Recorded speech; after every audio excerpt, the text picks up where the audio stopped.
फ़खर जमान को पाकिस्तान टीम से ड्रॉप कर दिया गया है। ना सिर्फ पाकिस्तान टीम से बल्कि सेंट्रल कॉन्ट्रैक्ट में से भी फ़खर जमान को जो है वो फारिग कर दिया गया है और फ़खर जमान को बोला गया है कि आप घर बैठे आराम से। वजह क्या बनी? वजह सिर्फ एक वो ट्वीट बनी जो बाबर आजम के हक़ में की गई। जब बाबर आजम को पाकिस्तान टीम से ड्रॉप किया गया सेकंड और थर्ड टेस्ट के लिए, तो तब फ़खर जमान ने एक ट्वीट की थी बाबर आजम के हक़ में।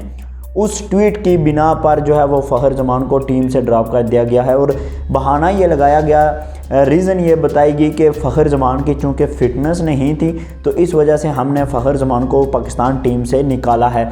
लेकिन जब चेयरमैन पीसीबी से प्रेस कॉन्फ्रेंस में पूछा गया कि क्या फ़खर जमान की कोई और रीज़न भी है, तो उन्होंने कहा कि हाँ वो ट्वीट का मामला भी था लेकिन वो इतना नहीं था। डेफिनेटली उसका ट्वीट का इशू है, लेकिन मैं बताता चलूँ कि ट्वीट का मामला ही सबसे बड़ा मामला था। फ़खर जमान के साथ फ़िटनेस के कोई इशू नहीं है, फ़खर जमान फुली फ़िट है।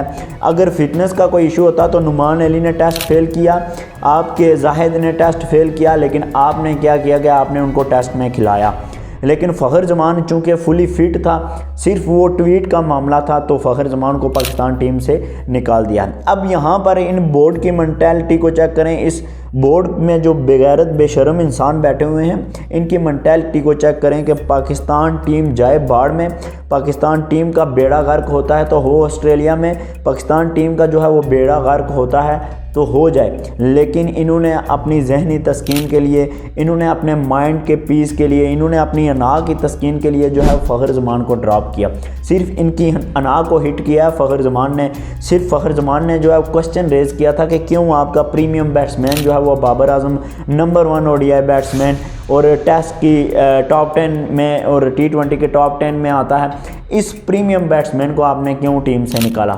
उसने ये क्वेश्चन रेज़ किया था कि अगर विराट कोहली को 3 साल तक भारतीय क्रिकेट बोर्ड जो है वो अपने साथ रख सकता है तो आपने क्यों बाबर आजम की फॉर्म का इंतज़ार नहीं किया, आपने क्यों बाबर आजम को साइडलाइन कर दिया? ये क्वेश्चन किए थे फ़खर जमान ने, लेकिन फ़खर जमान को जो है वो टीम से निकाल दिया गया इन्होंने।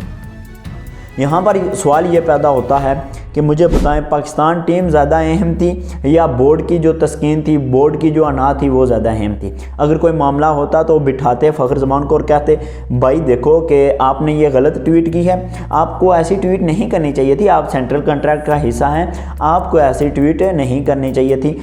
अब फ़खर को समझाते, और फ़खर जो है वो एक ठंडे मिजाज का मालिक है, बहुत ठंडे मिजाज का मालिक है। वो यकीनन समझ जाता कि मुझे क्या बात जो है वो कन्वे की जा रही है, तो वो समझ जाता आपकी इस बात को भी। लेकिन आपने क्या किया कि आपने फ़खर जमान को टीम से ही ड्रॉप कर दिया। ओडीआई में फ़खर जमान, मैं कहता हूँ कि ओडीआई में फ़खर जमान जैसा इम्पैक्ट प्लेयर आपके पास पिछले 20 साल में कोई नहीं आया जितना फ़खर जमान का इम्पैक्ट है। फ़खर जमान जब चलता है तो ये 50-60 वाली इनिंग नहीं खेलता, 150-200 तक जाता है। वो बंदा 200 तक जो है 3-4 मरतबा गया है, 200 तक उसने ऐसी इनिंग्स खेली हैं। आपने उस प्लेयर को जो है वो टीम से ड्रॉप कर दिया, आपने उस प्लेयर को जो है वो साइडलाइन कर दिया कि जो आपका इम्पैक्ट प्लेयर था, जो चलता था तो पता चलता था कि पाकिस्तान टीम में कोई प्लेयर है जो खेल है, उसकी जो है वो भारतीय जो है तारीफ़ें करते थे, उसकी जो है वो दुनिया तारीफ़ें करती थी कि टीम में अगर कोई एक इम्पैक्ट प्लेयर है तो वो फ़खर है। आपने क्या किया? आपने उसी को ही निकाल दिया। और सिलेक्शन कमेटी के मैं कुर्बान जाऊँ, आपने जहानदाद खान को खिला लिया, आपने जो है दनियाल अहमद को खिला लिया। क्यों? कि वो सिर्फ लाहौर कलंदर में खेलते थे। आकिब जावेद के बहुत फेवरेट ये 2 बच्चे थे। आपने क्या किया? आपने इनको सिर्फ विदाउट एनी परफॉर्मेंस जो आपने टीम में डाल दिया। लेकिन आप प्रीमियम बैट्समैन को इस वजह से बाहर कर रहे हैं कि उन्होंने उसके ख़िलाफ़ जो है आपके ख़िलाफ़ ट्वीट की थी।